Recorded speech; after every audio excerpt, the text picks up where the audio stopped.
Қазақстан полициясы күніне орай Ішкі істер министрлігінің қызметкерлері, ішкі істер органдары мен ұлттық ұланның ардагерлері, шетелдік құқық қорғау органдарының өкілдері, ведомство қонақтары қызметтік міндеттерін атқару кезінде қаза тапқан полицейлерді еске алып, естелік тақтасына гүл шоқтарын қойды.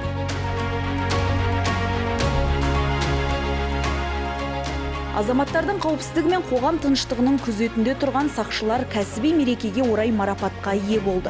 Бұл күні сала ардагерлеріне де қошемет көрсетілді. Халықаралық серіктестікті нығайтуға үлес қосып жүрген шетелдік мамандардың да еңбегі бағаланды. Құрметті әріптестер, қадірлі ардагерлер, Қазақстан Республикасының полиция күні құтты болсын. Бұл мереке заң мен тәртіптің, тыныштық пен қауіпсіздіктің қорғауында тұрған тәртіп сақшыларының еңбегіне, ерлігіне көрсетілген құрметті білеміз.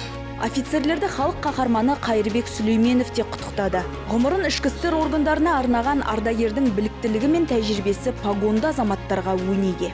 Хотелось вам пожелать успехов, счастья, благополучия, здоровья.